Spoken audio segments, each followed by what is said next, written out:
I would say that around 2020, gaming has taken a much worse turn for the worst. Or maybe not to talk about gaming as a whole, but PC gaming. 2020, pandemic hit. Virus was about, lockdowns were being placed. Companies didn't know what to do, and that includes gaming companies. And a lot of them just hired a ton of more people to work remotely. And I know that there was a bunch more games that did come out around that time, but I am going to use Cyberpunk as an example because that's the only one I remember. When Cyberpunk came out across all platforms, as far as I'm aware, it was horrible. The game barely ran on consoles, PC included, and even if you could get it to run on PC, there was a ton of bugs and a ton of things that were noticeable about promises that they couldn't, complete. Now, obviously, in 2024, I can most likely confidently say that Cyberpunk has had almost a No Man's Sky type of redemption. The game came out very, very poorly on launch, and a few years later, it is now probably a super duper good game. I don't own Cyberpunk, but I've only heard good things about it as of recently, so I'm just basing it off of that. But I would say around the debut of the 2020s, we've definitely seen a increase in terms of price. The max price for AAA games has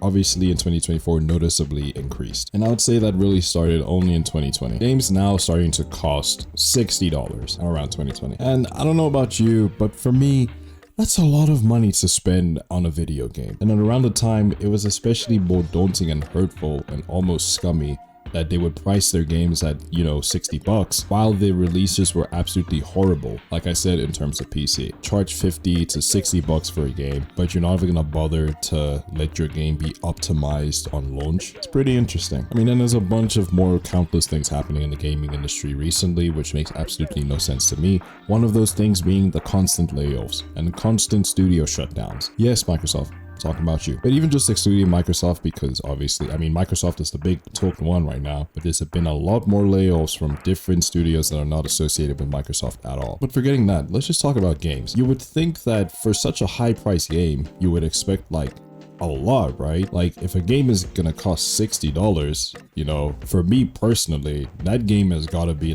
worth every cent, right? The content's gotta be top, everything's gotta be high, etc, etc. $60 for a video game, you would most likely expect the best of the best, right? Which is why I'd want to propose something that is not my best idea, but it's just something that I thought it to be, a little interesting, and I kind of want to talk about it. And that is a third-party organization that is kind of like the middleman and the mediator for games. You know how there's the FDA for food? We have an FDA for games for AAA studios, and I'll tell you about it more in a sec. Hey, hello, what's up, whatever? It's your new boy Les, and welcome to a new video. And if you're new, welcome to the channel. Now, this idea definitely isn't my best idea, but it's something that I've thought about for possibly a year now, maybe even 2 years at this point. Games have gotten so excessively expensive, and I'll explain why excessively in a sec. And on top of being excessively expensive, they are coming out broken. Now, obviously, 2023, 2024, that's not really an issue anymore, but there's still those games that come out doing some pretty scummy things. That's just not me talking about the broken state of games and whatever, right? I'm also talking about predatory practices. If you're gonna charge your game for full price and then have a battle pass system, different seasons, different skins that you buy, in-game microtransactions that are worth a lot of money as well, that's a pretty huge red flag and something that should not be common practice in this industry. Now, I'm pretty sure a lot of people, or I guess a lot of common folk, you would play a game because you enjoy it.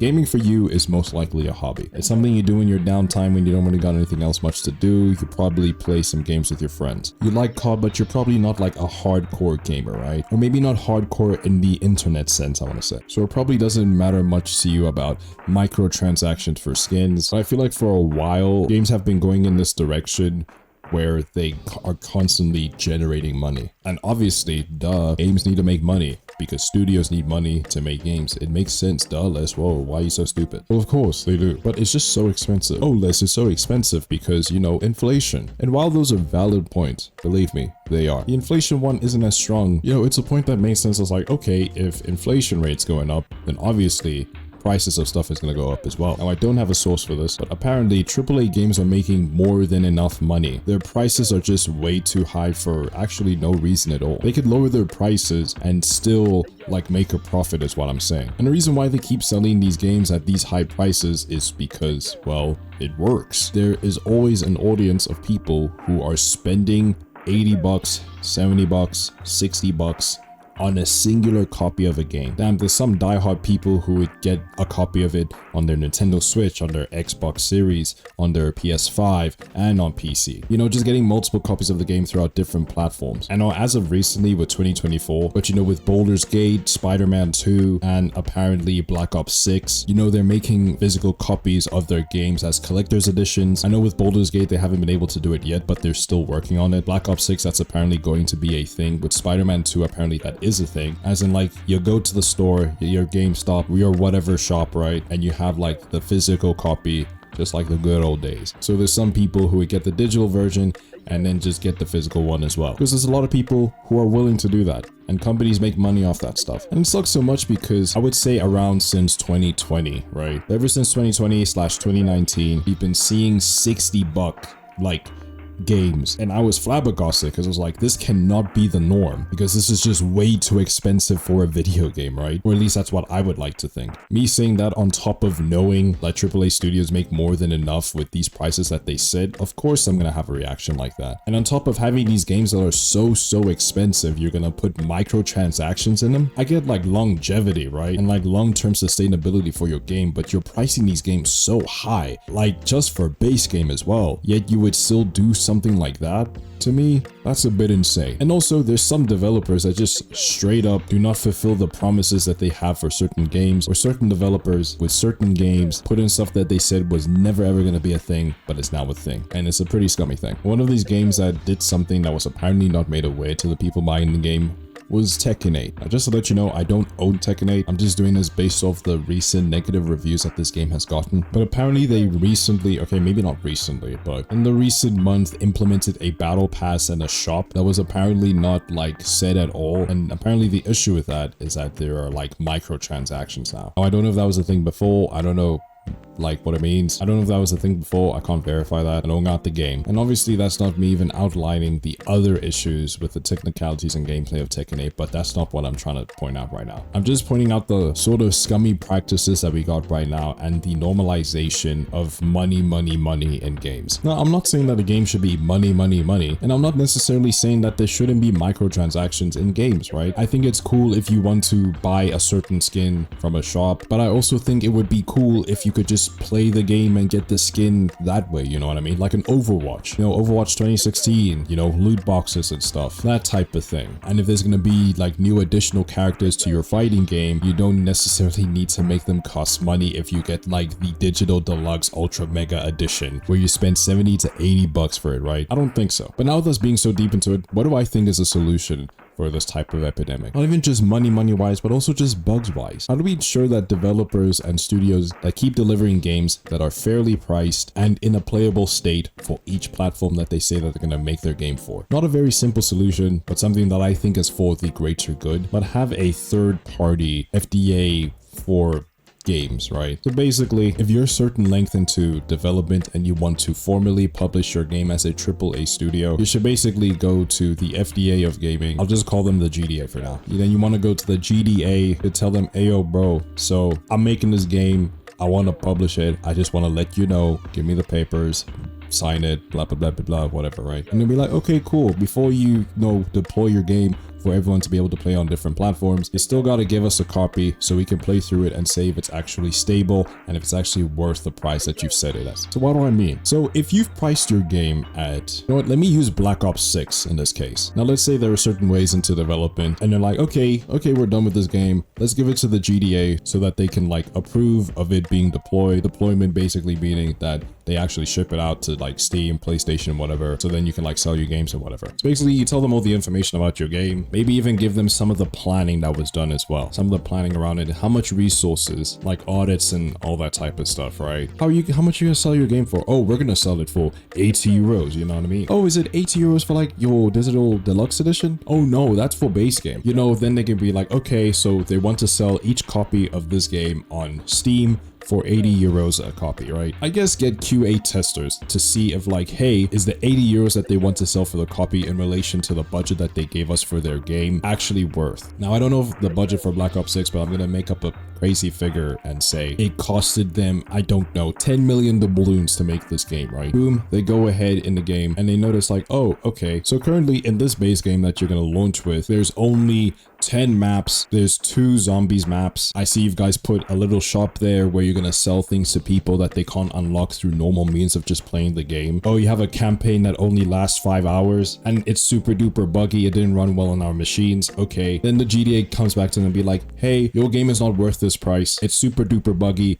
You cannot release it. Or they could come with a different direction and say, hey, this game is super duper buggy. You can come back to us. You are now not legally allowed to release and sell this game because it runs like absolute hot garbage. Or you can have another situation where everything works just fine, but the content could be lacking, right? So they could be like, okay, everything here is fine, but we notice that the content is very, very lackluster for your 80 euros price that you set. You could lower the game down to this price and you would still be able to make a, you know, a profit because you're this big company and all the other statistics and whatever, you know what I mean? You know, just like a third party that kind of goes in that direction to actually approve and disapprove of AAA games being released, right? Now I say for AAA games because those are like the big releases and those are the only types of companies that really like push gaming and, you know, advertise and, you know, do their games in such a way and like sell their games at those types of price points, right? Now obviously it can get super duper iffy because what even classifies a AAA game?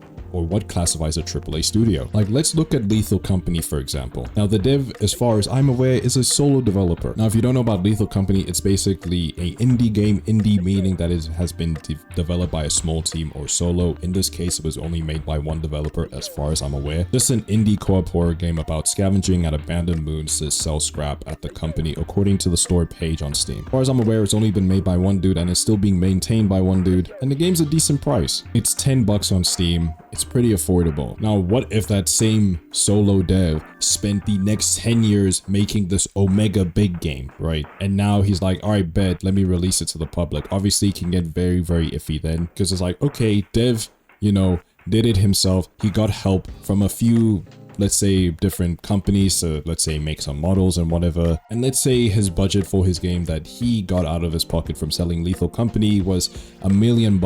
And he made this like super duper big game. He made a Black Ops 6, let's say that. But he did it all by himself and blah, blah, blah, blah. I know that it can get iffy in those cases. And that also brings up another valid question. What even classifies like an indie studio or an indie game, right? So it's also defining those things which would help determine like, hey, what is a AAA studio, etc., etc. Now, I think that it's not my best idea because of the amount of, you know, corruption potentially that can come from something like that. And also just who exactly needs to do it. So like if you're releasing a Lethal Company doesn't need to go through such authorities. I mean, like, it's not like indie games don't come out horrible as well. I'm pretty sure that there's some indie games that have been very, very hyped to come out, but have never come out, or they've come out, but just in very poor states. I guess in that case, you could just have 2 different bodies in the GDA and be like, okay, you handle like small company releases and you handle indie company releases, etc., etc. And also another con that I'm thinking about right now in terms of something like that is like the GDA has to like make money somehow. Now, I don't know anything about the FDA. I don't know if like there's a fee that you need to pay to get checked if your food and ingredients and whatever is all good for your like your product or whatever in terms of the FDA.